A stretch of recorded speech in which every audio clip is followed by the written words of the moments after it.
దేవుని పరిశుద్ధ నామమునకు స్తోత్రం కలుగును గాక. ప్రభునందు ప్రియమైనటువంటి సహోదరి సహోదరులారా, మన ప్రభువును రక్షకుడును మన విమోచకుడైన యేసుక్రీస్తు వారి యొక్క శ్రేష్టమైన నామంలో మీకు అందరికీ కూడా శుభాలు వందనాలు తెలియజేస్తున్నాను. ఆయన వాక్యమే సత్యము అనేటువంటి కార్యక్రమం ద్వారా దేవుని యొక్క వాక్య తలంపులను మీతో పంచుకోవటానికి దేవుడు నాకు ఇచ్చిన ఈ అవకాశాన్ని బట్టి ప్రభుని ఎంతగానో స్తుతిస్తూ ఉన్నాను. ప్రియులారా, ఈ వాక్యాన్ని మీరు శ్రద్ధగా వింటున్నందుకై ప్రభుని స్తుతిస్తున్నాను, మిమ్మల్ని అభినందిస్తున్నాను.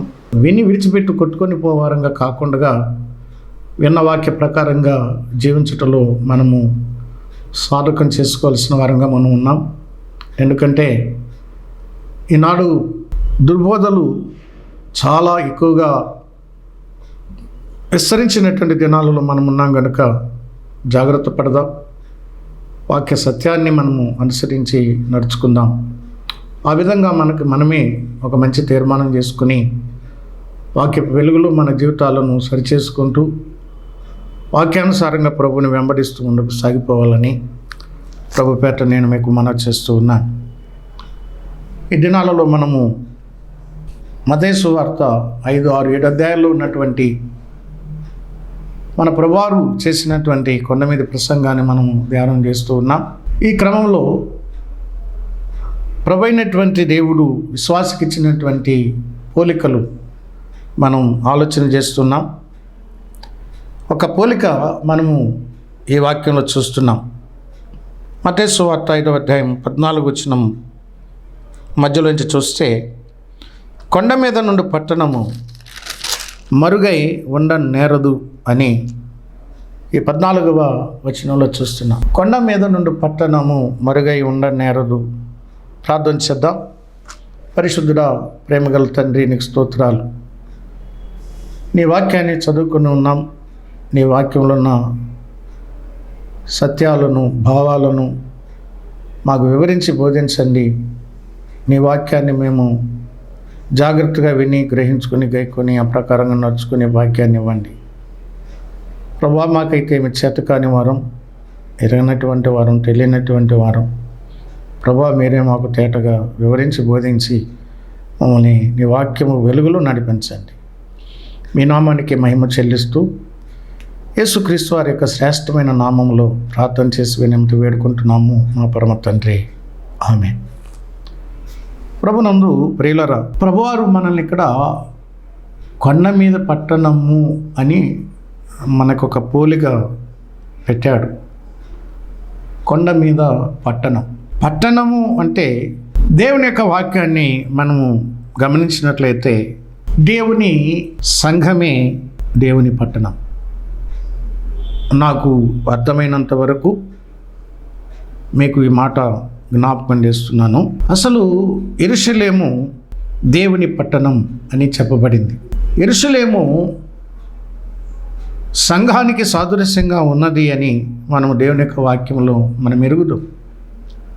కాబట్టి మనము జీవము గల దేవుని సంఘం.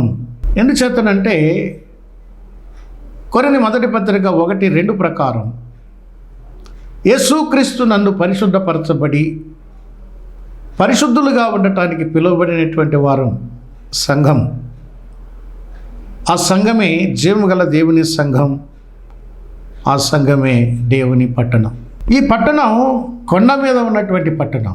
అంటే ఒక ఎత్తైనటువంటి స్థలములో కట్టబడినటువంటి పట్టణం. యెరూషలేము ఇశ్రాయేలీల 12 గోత్రాల వారికి రాజధాని పట్టణం యెరూషలేం పట్టణం. ఈ యెరూషలేములోనే దేవుని మందిరం ఉంది. దేవుని ఆరాధన జరుగుతుంది. దేవునికి ప్రార్థనలు జరుగుతాయి. దేవుని యొక్క భక్తి సంబంధమైనటువంటి విధి విధానాలన్నీ కూడా యెరూషలేములోనే జరుగుతాయి. ఎందుకంటే యెరూషలేములో దేవుని మందిరం ఉంది.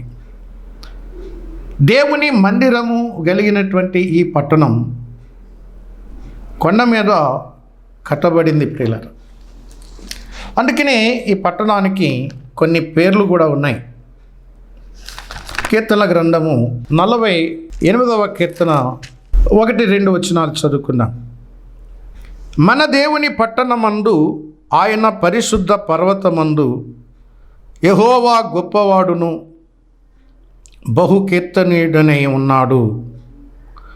ఉత్తర దిక్కున మహారాజు పట్టణమైన సియోను పర్వతము రమ్యమైన ఎత్తుగల చోట ఉంచబడి సర్వభూమికి సంతోషకరముగా ఉన్నది. ప్రియులారా, ఇది దేవుని పట్టణం. ఈ పట్టణము పరిశుద్ధ పర్వతం మీద కట్టబడిన పట్టణం. ఈ పట్టణములో దేవుడు ఒక్కడే గొప్పవాడు, దేవుడు ఒక్కడే బహుకీర్తనీయుడు అయి ఉన్నాడు. ఇది మహారాజు పట్టణమైనటువంటి సియోను పర్వతం మీద కట్టబడిన పట్టణం. మరి ఈ పట్టణము రమ్యమైనటువంటి ఎత్తైనటువంటి చోట కట్టబడి ఉన్నది. ఇది సర్వభూమికి సంతోషకరంగా ఉన్నది. ప్రియులారా, గమనించండి, ఈ పట్టణం దేవుని సంఘం. దేవుని సంఘములో నీవు నేను ఉన్నాం. ఈ పట్టణానికి ఎంత గొప్ప ఆధిక్యత ఉన్నదో చూడండి. ఎంత గొప్ప విశేషమైనటువంటి అర్హతలు ఉన్నవో చూడండి. ఎంత గొప్పగా ఈ పట్టణము గూర్చి రాయబడిందో మనం చూసినట్లయితే, అటువంటి పట్టణానికి దేవుడు మనల్ని పోల్చి చెప్తున్నాడు. నిజంగా మనం ఎంత ధన్యులమో చూడండి. మరుగులేనటువంటి పట్టణంగా ఉంది, ఎత్తైనటువంటి పట్టణంగా ఉంది. ఇది రమ్యమైనటువంటి స్థలములో కట్టబడినటువంటి పట్టణంగా ఉంది. ఈ పట్టణము మహారాజు పట్టణంగా ఉంది. మన ప్రభు అయినటువంటి యేసుక్రీస్తు వారు ఉండేటువంటి పట్టణం. ఆయన ఇక్కడ కీర్తనీయుడుగా ఘనత, మహిమ, ప్రభావం పొందుతున్నటువంటి, ఆరాధన పొందుతున్నటువంటి వాడుగా మనకి ఇక్కడ కనబడుతూ ఉన్నాడు మన ప్రభు. మాత్రమే కాదు, ఈ పట్టణం సర్వభూమికి కూడా సంతోషకరంగా ఉన్నటువంటి పట్టణం. మాత్రమే కాదు, యెషయా గ్రంథము 1 వచనం, మొదట ఉండినట్లు నీకు న్యాయాధిపతులను మరలా ఇచ్చెదను, ఆదిలో ఉండినట్లు నీకు ఆలోచనకర్తలను మరలా నియమించెదను. అప్పుడు నీతిగల పట్టణమనియు నమ్మకమైన నగరమనియు నీకు పేరు పెట్టబడును. ఇది నీతిగల పట్టణం, నమ్మకమైన పట్టణం. ప్రియులారా, మనమే నీతిమంతులముగా తీర్చబడిన, మనమే నమ్మకంగా దేవుని కొరకు జీవించవలసిన వారం మనమే. అందుకని ఈ పట్టణానికి నీతిగల పట్టణం అని, నమ్మకమైన పట్టణం అని పేరు పెట్టాడు. దేవుడు నమ్మదగిన వాడు. ప్రియులరా, నమ్మదగిన దేవుడు నమ్మదగని మనలను నమ్ముకొని రక్షించాడు. మనం నమ్మకంగా ఉండాలి. ఎందుకంటే నువ్వు నమ్మకమైన పట్టణం, నువ్వు నీతిగల పట్టణం. నీతిగా నిన్ను తీర్చిదిద్దాడంటే, నీతిమంతునిగా నిన్ను తీర్చిదిద్దడానికి గల కారణం ఏంటంటే నువ్వు నీతిగా ఉండాలి. ఇది నీతిగల పట్టణం, ఇది నమ్మకమైన పట్టణం. ప్రియులారా, గుర్తుంచుకోండి. యెషయా గ్రంథములోనే 52వ అధ్యాయము, యెషయా గ్రంథము 52వ అధ్యాయము 1 వచనం, సియోను లెమ్ము లెమ్ము, నీ బలము ధరించుకొనుము, పరిశుద్ధ పట్టణమైన యెరూషలేమా నీ సుందర వస్త్రములను ధరించుకొనుము. ఇక మీదట సున్నతి పొన్నని ఒకడొకడైనను, అపవిత్రుడొకడైనను నీ లోపలికి రాడు, నీ లోపలికి రాడు. ఇది పరిశుద్ధమైన పట్టణం, ఇది సుందరమైన పట్టణం, సుందర వస్త్రములు ధరించుకున్నటువంటి పట్టణం, అపవిత్రుడు ఒకడు కూడా లేనటువంటి పట్టణం. ప్రియులారా, పరిశుద్ధ పట్టణం, అపవిత్రత లేని పట్టణం. ఎంత రమ్యంగా ఉందో చూడండి ప్రియులారా, ఎంత సుందరముగా ఉన్నది. నిజమే, మనలో అపవిత్రత కొంచెము కూడా ఉండకూడదు. అపవిత్రత అనేది మనలో ప్రవేశించకుండా మనము కాపాడుకోవలసినటువంటి బాధ్యత మనకి ఇక్కడ గుర్తు చేస్తూ ఉంది ప్రియులారా. కొరింథీ 2వ పత్రికలో 7వ అధ్యాయములో అపొస్తలుడైన పౌలు, ప్రియులారా, మనకు ఈ వాగ్దానములు ఉన్నవి గనుక దేవుని భయముతో పరిశుద్ధతను సంపూర్తి చేసుకొనుచు శరీరమునకును ఆత్మకును కలిగిన సమస్త కల్మషము నుండి మనలను పవిత్రులుగా చేసుకున్నాం. శరీరానికి కానీ ఆత్మకు కానీ ఎటువంటి అపవిత్రత అంటకుండా జాగ్రత్తగా ఉండాలి. పట్టణమా, ఓ పరిశుద్ధ పట్టణమా, పరిశుద్ధ సంఘమా, నీతిగల సంఘమా, దేవుని నివాసం ఉండే పట్టణమా, రమ్యమైన పట్టణమా, మహారాజు పట్టణమా, జీవగల దేవుని సంఘమా, ఆలోచన చేయి. నువ్వు కొండ మీద కట్టబడిన పట్టణానివి. నువ్వు మరుగుగా లేవు. హెబ్రీ పత్రికలో 11వ అధ్యాయము 10వ వచనంలో ఇది పునాదులు గల పట్టణం అని చెప్పబడింది. హెబ్రీ పత్రిక చూడండి, 11వ అధ్యాయము 10వ వచనంలో, ఎలాగనగా దేవుడు దేనికి శిల్పి నిర్మాణకుడై ఉన్నాడు, పునాదులు గల ఆ పట్టణము కొరకు అబ్రహాము ఎదురు చూచుచుండెను. పునాదులు గల పట్టణం. ఈ పునాదులు ఎంత రమ్యమైనవో ప్రకటన గ్రంథంలో మనం చూడొచ్చు. ఇది పునాదులు గల పట్టణం, పునాది లేని పట్టణం కాదు. ఈ పట్టణానికి పునాది ప్రభువే, పునాది రాయి ప్రభువే, పునాది ప్రభువే. యేసుక్రీస్తు ప్రభు అనేటువంటి పునాది మీద కట్టబడిన పట్టణం ఇది. దేవుని జీవగల సంఘం, దేవుని చేత దేవుని మీద కట్టబడిన పట్టణానివి నువ్వు ఎత్తైన స్థలములో కట్టబడిన పట్టణానివి నువ్వు. గుర్తుంచుకో, నీవు ఈ పట్టణానికి పోల్చబడ్డావు. దేవుడు చెప్పాడు, కొండ మీద పట్టణం మరుగై ఉండనేరదు అన్నాడు. మనం మరుగుగా లేవు. మనం అనుకుంటాం మనల్ని ఎవరు చూడటం లేదు, గమనించటం లేదని మనం అనుకుంటాం. కానీ అది కానే కాదు ప్రియులారా. మనల్ని అందరూ గమనిస్తున్నారు, మనల్ని అందరూ చదువుతున్నారు, మనల్ని అందరూ గురిపెట్టి చూస్తున్నారు ప్రియులారా. గుర్తుంచుకోండి, చూడనట్టుగా ఉంటారు కానీ మనల్ని చూస్తున్నారు. ఎందుకంటే కొండ మీద పట్టణం ఎవరికి మరుగుగా ఉండదు. అది బాహాటంగా అందరికీ కనబడుతుంది. నీ జీవితం, నీ సాక్ష్యం, నీ ప్రవర్తన, నీ విధానం, నీ సేవ అంతా కనబడుతుంది, అందరికీ కనబడుతుంది. నువ్వు మరుగుగా ఉండలేవు. కొండ మీద పట్టణం మరుగై ఉండనేరదు, నువ్వు కూడా మరుగై ఉండనేరవు. ప్రియులారా, గుర్తుంచుకోండి, మనము మరుగు లేకుండగా కొండ మీద కట్టబడినటువంటి పట్టణం వల్లే మనల్ని దేవుడు పోల్చాడు. నువ్వు కొండ మీద కట్టబడిన పట్టణానివి, నీవు దేవుని పట్టణానివి, నీవు మహారాజు పట్టణానివి, నీవు నీతిగల పట్టణానివి, పరిశుద్ధ పట్టణానివి, నువ్వు నమ్మకం కలిగిన పట్టణానివి, నువ్వు పునాదుల మీద కట్టబడిన పట్టణానివి. మన పునాది యేసుక్రీస్తే. మనము అలంకరించబడిన పట్టణము అన్నాడు ప్రకటన గ్రంథంలో 21:2 చూడండి. ప్రకటన గ్రంథము 21వ అధ్యాయము 2వ వచనంలో చెప్పాడు, మరియు నేను నూతనమైన యెరూషలేము అను ఆ పరిశుద్ధ పట్టణము తన భర్త కొరకు అలంకరింపబడిన పెండ్లి కుమార్తె వలె సిద్ధపడి పరలోకమందున్న దేవుని యొద్ద నుండి దిగి వచ్చుట చూచితిని. ప్రియులారా, గమనించండి. పెండ్లి కుమార్తె వలె పెండ్లి కుమారుడైనటువంటి యేసు క్రీస్తు ప్రభువారి కొరకు సిద్ధపరచబడి అలంకరించబడిన పట్టణముగా మనము ఇక్కడ చెప్పబడుతున్నాం. ఆ వధువైనటువంటి సంఘము పెండ్లి కుమారుడైనటువంటి యేసు క్రీస్తు వారి కొరకు అలంకరించబడిన పట్టణం ఇది. ఇది నూతనమైన యెరూషలేము పట్టణం, అలంకరించబడిన పట్టణం. ఇది సిద్ధపరచబడిన పట్టణం అన్నాడు. ఇది సిద్ధపరచబడిన పట్టణం, దేవుని చేత సిద్ధపరచబడిన పట్టణం. హెబ్రీ పత్రిక 11:16 చెప్పాడన్నమాట. దేవుని చేత దేవుని కొరకు సిద్ధపరచబడిన పట్టణం ఈ జీవగల దేవుని సంఘం.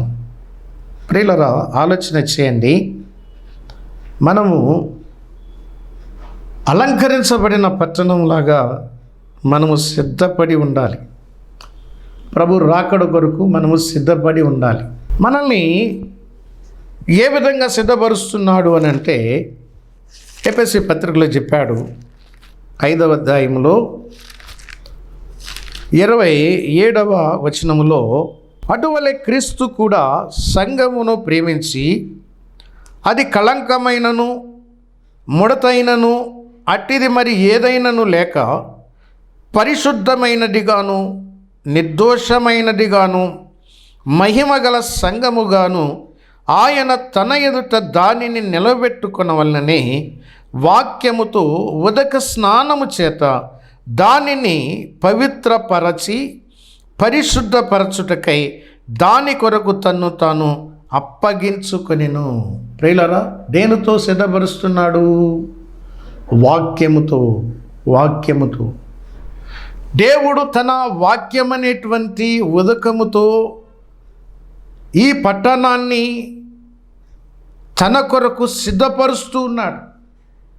ప్రియులారా, తన వాక్యము ద్వారా, తన ఆత్మ ద్వారా దేవుడు తనకు తగినట్టుగా ఈ పట్టణము పరిశుద్ధమైనదిగా, నిర్దోషమైనదిగా, మహిమ కలిగినటువంటిదిగా ఉండాలని ఆయన ఈ పట్టణాన్ని తన వాక్యం ద్వారా సిద్ధపరుచుతున్నాడు. ప్రియులారా,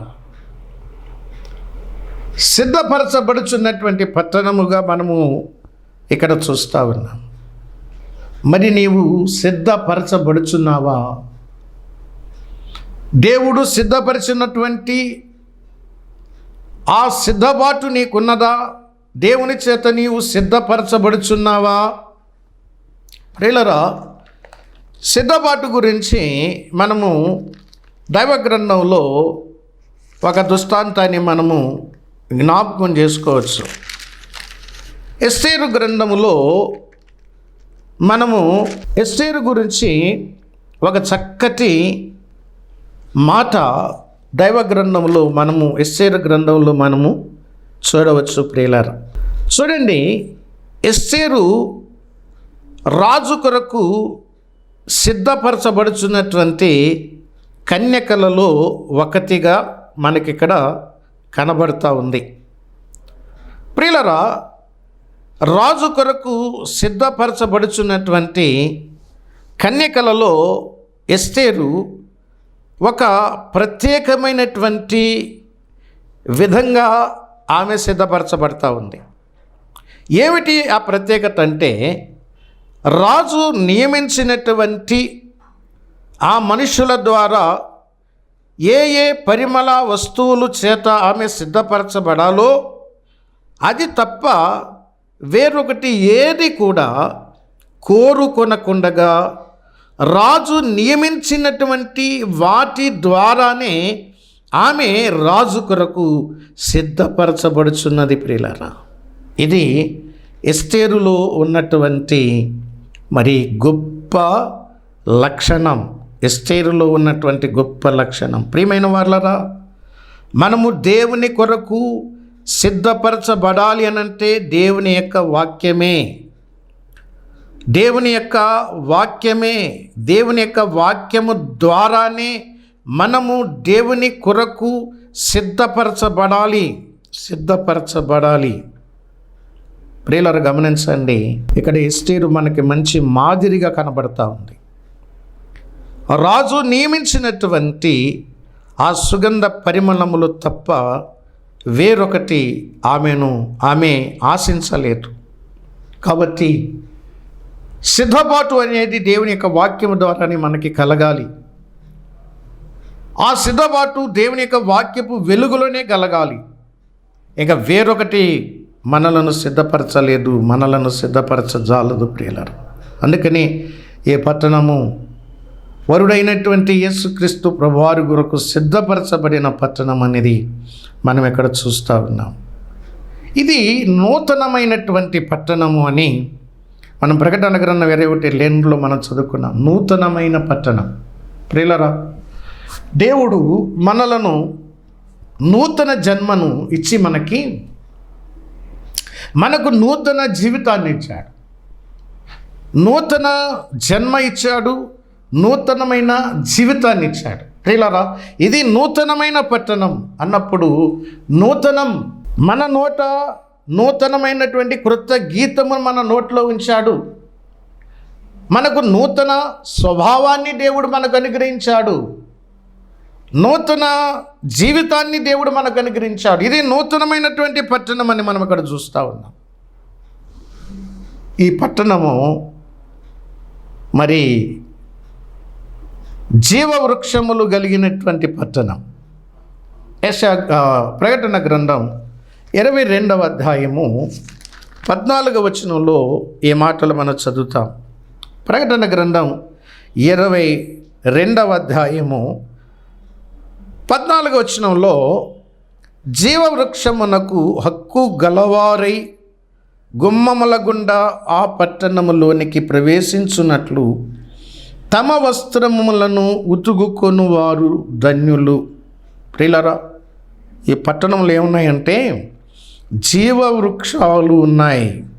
జీవవృక్షాలు ఉన్నాయి. ఏదెను తోటలో ఆదాము కోల్పోయినటువంటి ఆ జీవవృక్ష ఫలాలు దేవుడు మరలా ఈ పట్టణంలోనే పెట్టాడు. ఈ పట్టణంలో ఆదాము కోల్పోయినటువంటి జీవవృక్ష ఫలాలను దేవుడు పెట్టాడు. ఇది జీవవృక్ష ఫలములు కలిగినటువంటి పట్టణంగా మనం ఇక్కడ చూస్తూ ఉన్నాం. ప్రియులారా, కొండ మీద నుండి పట్టణమా, నువ్వు ఎట్లా ఉన్నావు? జీవవృక్షములు కలిగినటువంటి పట్టణం అంటే ఈ జీవవృక్షాలు నెల నెల కాపుకొస్తున్నాయి. నెల నెలకు ఇవి ఫలాలు ఫలిస్తూ ఉన్నాయి.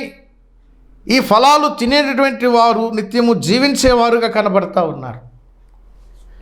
నీలో ఆ జీవం ఉన్నదా? నిత్య జీవ ప్రదాత అయినటువంటి యేసు క్రీస్తు ప్రభువారు నీలో నుండి ఆయన ఇతరులకు పరిచయమైన తర్వాత ఆయనను నమ్ముకొని దేవుడు నీకిచ్చినట్టుగా వారికి నూతన జీవితాన్ని ఇచ్చేటువంటి స్థితిలోనికి వారిని నువ్వు తీసుకొని రాగలుగుతున్నావా? ఇది మనకు ఈ సందర్భంగా జ్ఞాపకం చేయబడుతున్నటువంటి ప్రశ్న. ప్రియులారా, ఈ పట్టణంలో జీవవృక్ష ఫలాలు మనము చూస్తూ ఉన్నాం. అందుకని ప్రభువారు చెప్పాడు, ఈ పట్టణము ఎన్నటెన్నటికీ మరుగై ఉండనేరదు. ఎందుకంటే దీన్ని ఎవరు కూడా మరుగుపరచలేరు. ప్రియులారా, ఎందుకంటే కొంతమంది భక్తులు మరుగుగా ఉండాలనుకున్నారు, కానీ వారు ఉండలేకపోయారు. ప్రియులారా, అరిమతయి యోసేపు కానీ నికోదేము కానీ వీరు మరుగుగా ఉండాలనుకున్నారు, కానీ మరుగుగా ఉండలేకపోయారు. నికోదేము రాత్రిపూట ప్రభుని కలుసుకోవటానికి వచ్చి ప్రభుని పొగుడుతూ మాట్లాడుతున్నప్పుడు ప్రభువారు చెప్పాడు, నువ్వు క్రొత్తగా జన్మించాలని చెప్పినప్పుడు నికోదేము ప్రభువుని అంగీకరించాడు.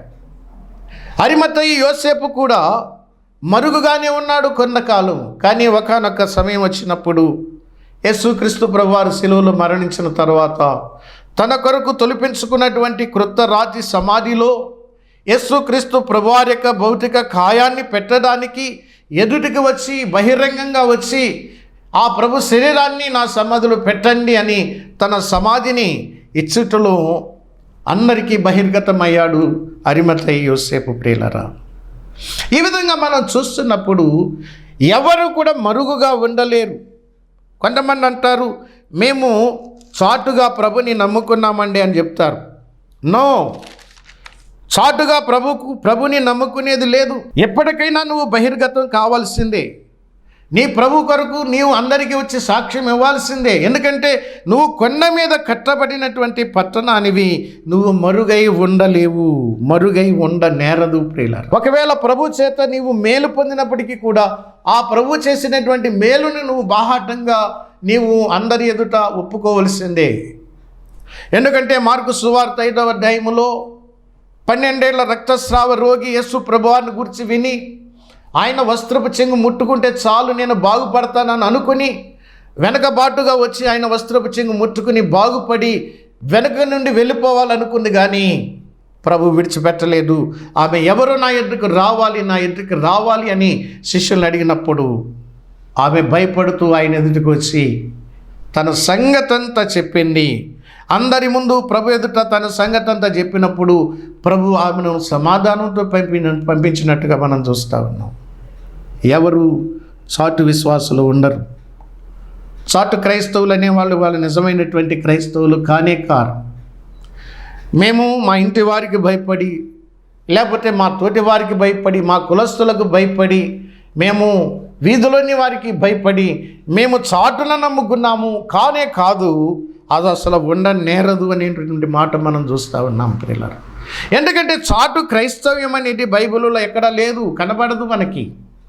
ఏ నాటికైనా నీవు బయటకు వచ్చి ప్రభువుని నువ్వు అంగీకరించినట్టుగా, ప్రభువుని నీ రక్షకునిగా, నీ యొక్క యజమానిగా నీవు అందరి ఎదుట బాహాటంగా ఒప్పుకొని ఆయన ఎదుట సాక్ష్యం ఇచ్చి సంఘములో సాక్ష్యము పొంది, లేక సంఘములో చేర్చబడి, బాప్తిసం ద్వారా సంఘంలో చేర్చబడి ప్రభువుని బాహాటంగా నువ్వు ఆరాధన చేయవలసినటువంటి పరిస్థితి ఉంది. కానీ చాటున ఉండేటువంటి క్రైస్తవ్యం అనేది ఇక్కడ లేదు ప్రియులారా. నువ్వు చాటు క్రైస్తవుడివేమో, చాటు విశ్వాసమేమో.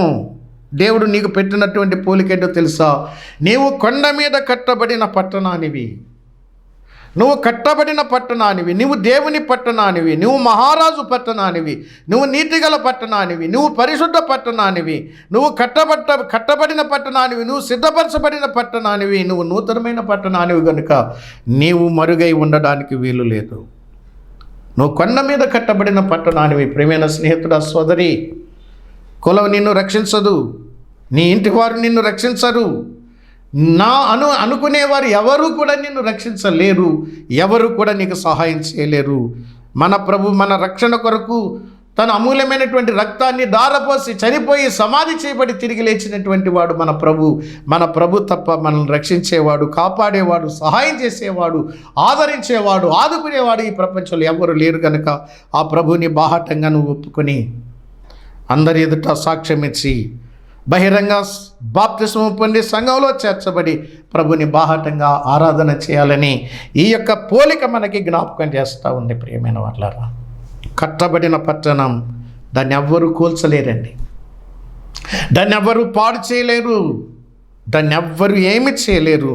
అది దేవుని పట్టణం, దేవుని చేత కట్టబడిన పట్టణం, నీవు నేనే.